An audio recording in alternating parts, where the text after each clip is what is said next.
kati butereevu nkwaniriza nate ku Focus TV mawulire getulina gego omukulu Alex Mukulu era eggulo yabadde ku National Theatre.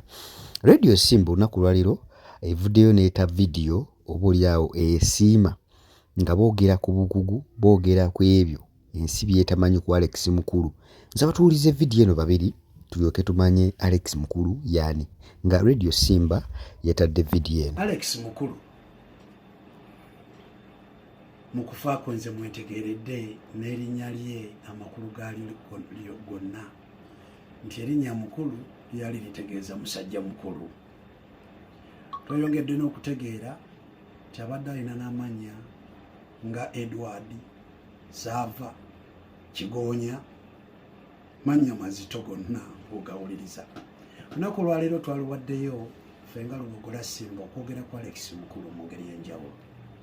Nze njejje Semanda mwogerako bwe nti Alex Mukulu.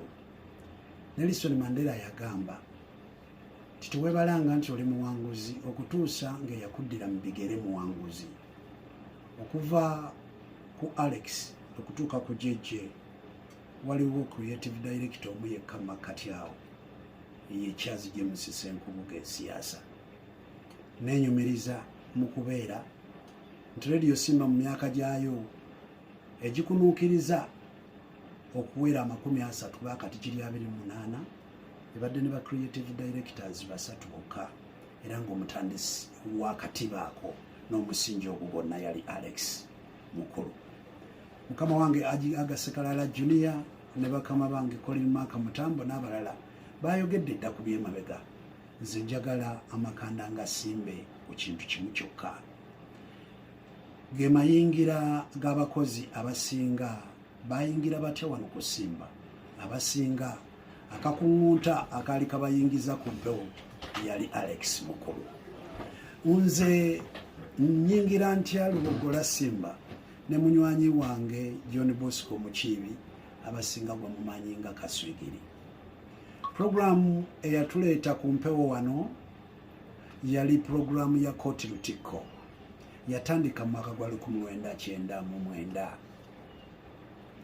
Programu eno nga tumaze okukola proposal yayo nga tulina ekintu ekibuguma mu mitima gyaffe tuwulira kiteekeddwa okugenda ku mpewo, kiteekeddwa okugenda ku mpewo. Twagezaako rediyo ezasangibwawo mu kaseera ako zesigenda kwogera olw'okwewala okusiikuula omukka mu kaseera kano. Naye programu eyo twagituusa ku rediyo 2 zikasangwawo ebiseera ebyo era ezaali ezettutumu mu biseera ebyo. Naye nga bagitunuulira kyamuli balabanga ekitakola. Rediyo yasembayo okutwalako programu eyo ng'eri mu proposal yo kanjogere sirowooza nti kinaabayisa bubi nnyo yali Radio 1. Radio 1 waliyo munywanyi wange RS Elvis twasoma ffenna ngera Makerere ngera tusula mu room yemu. RS Elvis Radio 1 bwetandika yabategeeza tinyinayo munywanyi wange gona naye mwekakasa mbadde njagala mwemu omukisa ajje kubanga ndowooza mulungi. Bwe tutyo twagenda okusinkana abakozi abananyini Radio 1 ne tutwala programu ya Koti Lutikko naye nga situnagiyita kooti. Naye nga tubagamba twagala kuzannya muzannyo naye nga tuguzannya mu nkola ya kooti. Bwe tutyo twagenda nga batuwadde audience abatandisi ba Radio 1 mwali n'omuzungu twababulira kye twali twagala okukola. Bwe bakiwuliriza ne batugamba ffe twabayise nga tulina kye twagala mukole. Musobola okukola ekintu ekifaanana kaliisoliiso? Ekintu kino ndikyogera ne bwe ndiba ngenda mu ntaana ndikyogera. Musobola okukola ekintu ekifaanana kaliisoliiso? Nze yali omwangu nabaddamu nti nedda. Ekifaanana kaliisoliiso tusobola okikola naye situgenda kikola. Lwaki?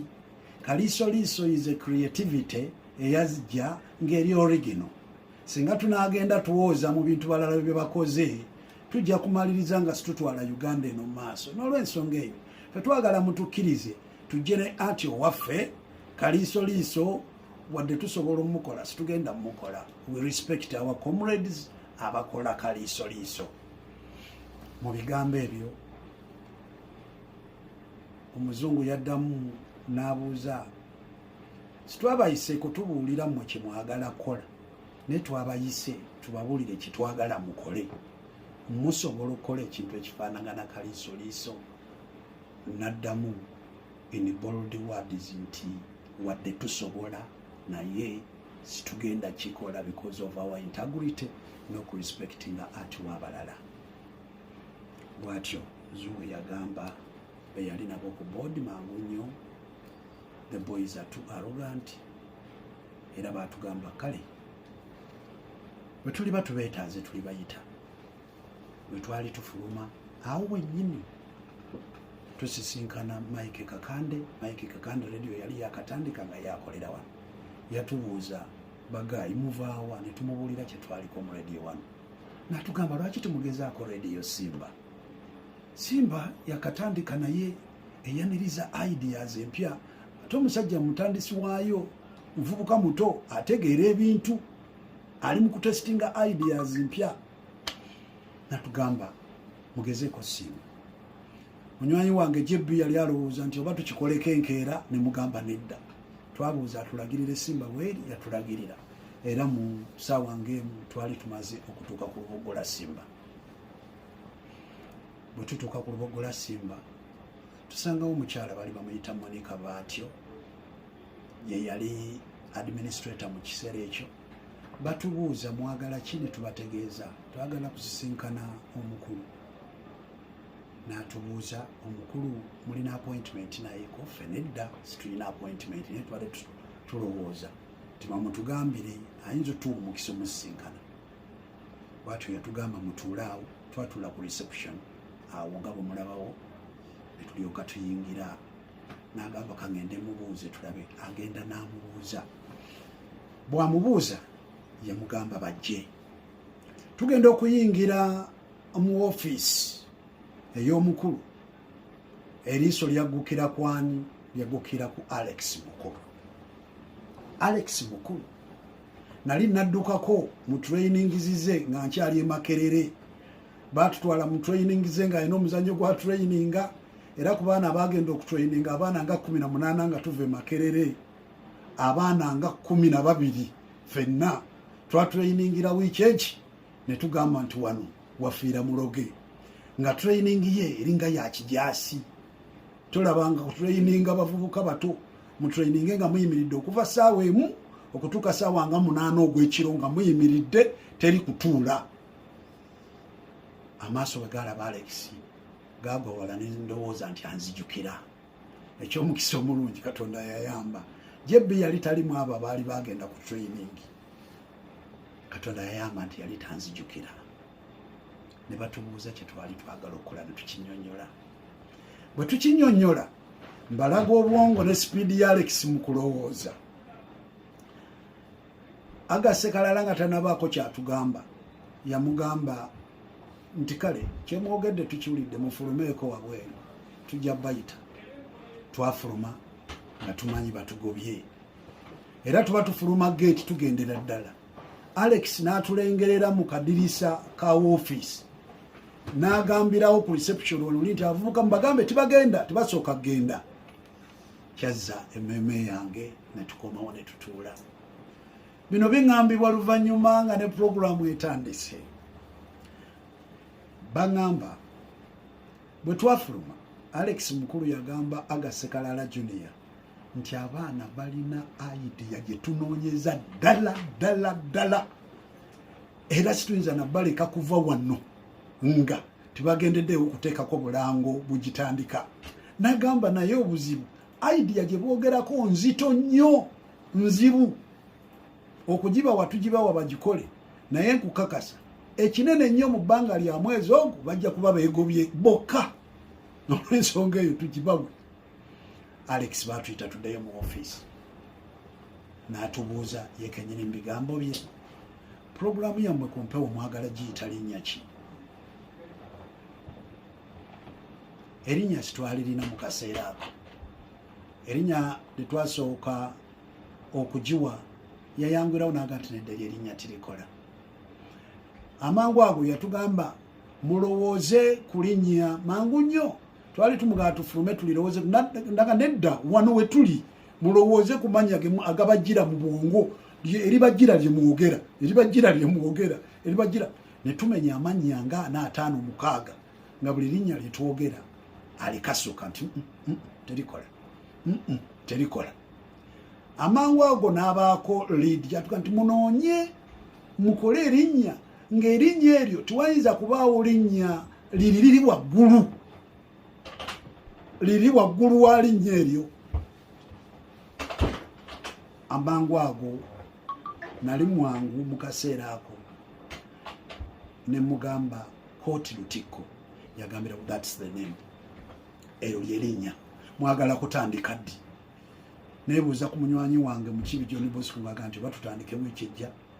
Tugenda okujja nga waliwo omuzungu yali yanfalasira mu kigambo kimu nti omulalu wakuweera wootwalira tibakuwanga omukisa agukuwadde n'akubuuza nti oyagala kutandika ddi n'ojuliza enkya ogambanga nti kati.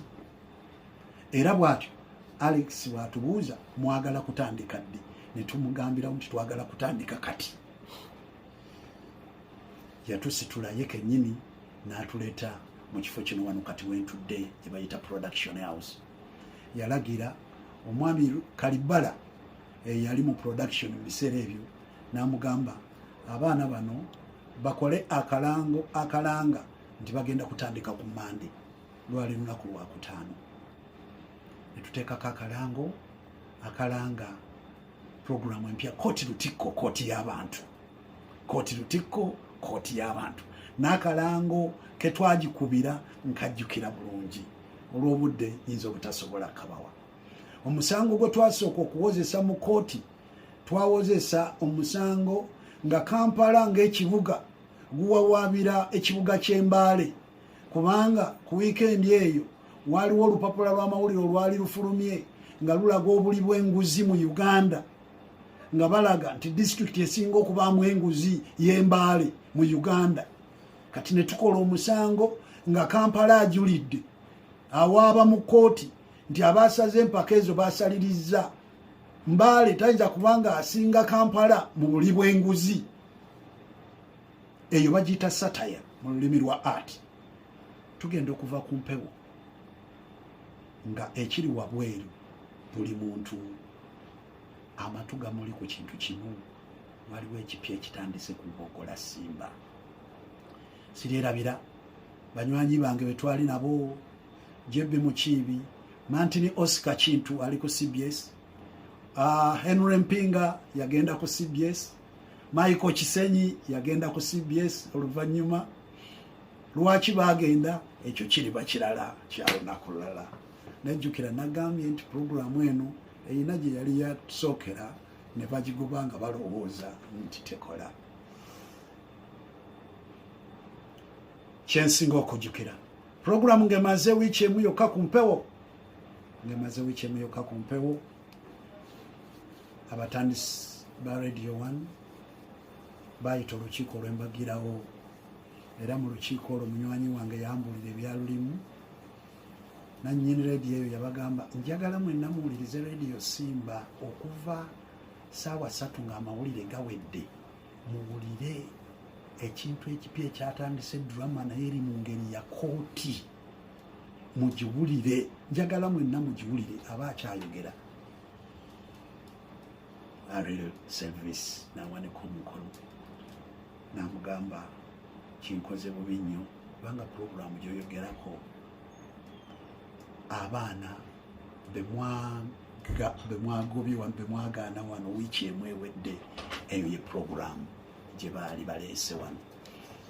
Batugamba meeting neggalwawo, meeting adijaniti. Oye Alex okujja kwaffe ku mpewo yali Alex eyatukooneramu ng'amanyi titujja kwegoba ffeka era okuva olwo ne tutandikira ddala enkolagana ey'amaanyi ne Alex.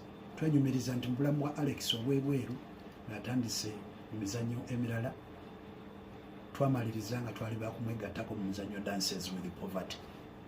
Mu bantu bangi Alex abadde muntu atamatizibwa nti abantu balina amagezi, naye mu kutwogerako awamu we yali ayogera yakkiriza nti abalenzi abo bagezi, era nze ku lwange kyekirabo. If you are being rated and ranked by the best, nakkiriza nti oli mugezi, wenyumiriza mu ekyo. Ate nakiraga ne mubikolwa, kubanga bwe twagenda okuzannya omuzannyo Dances with Poverty mu mwaka gwa 2000 nga tuva mu kyasa kya 1900 okuyingira mu kyasa kya 2000, mu muzannyo ogwo twaguzannya, Alex nakkiriza nti abalenzi bano bagezi. Mu muzannyo ogwaddirira Sense and Nonsense yannonda okubeera assistant producer we. Kyenyinza okugamba naye kennyini kye yayogera nti mu byafaayo bye yali takikolanga ku kulonda muntu kubeera assistant producer we, naye ate ekyo kyennyini kyandeetera olumu obusungu, naye nekinyamba otegeera Alex kubanga yayinzanga okulekera okole ekyo ne mukikolera okumala ssaawa nga 3, najja n'agamba kyemukoze temuli magezi, kyemukoze temuli magezi. Wabweru eyo bulamu bwa Alex bulala nnyo, naye wano ku Lubogola Simba twebaza Alex kubanga mu katiba ke ne foundation ye omusingi gwe yayambako okusimba n'okuzimba wano ku Lubogola Simba ne Haji Agase Kalala Junior ne Colin Maka Mutambo kati awa general manager, gwe musingi era ke katiba fumwe tusigadde nga tugenda tugatta ku buyiiya bwa Simba okutuusa kakati. Alex umula mirembe. Buli omu mu bulamu alina ennaku ez'ekijjukizo. Kati nno Focus TV yange bazze okufuula ennaku zo ez'ebyafaayo, bakwata vidiyo n'okkuba ebifaananyi ku mikolo, gamba ng'okwanjula, embaga, graduations, okukyala. Bano nno tebakoma okwo, aba Focus Group yange bakuguka mu kutimba, bakola keeki wamu ne juice omuwoomu. Nga kuno bagattako okukola graphics ne branding ow'ekitongole, kampuni oba bizinensi yo, era basange ku kitebe kyabwe ekikulu e Kampala ku Jesco Plaza, oba basange ku ofisi zaabwe awo ku Focus House Mutuba ne ku ofisi zaabwe empya Kiboga mu Town Council ku 2nd Street okuliraana Smarton Hotel. Ebisingawo bakubire ku simu zaabwe 0757 133 162 oba 0789 020 806. Gwali ku Facebook ne Instagram kebera Focus Group yange, ate ku YouTube beba Focus TV yange. Kusubscribinga ku Focus TV yange bingi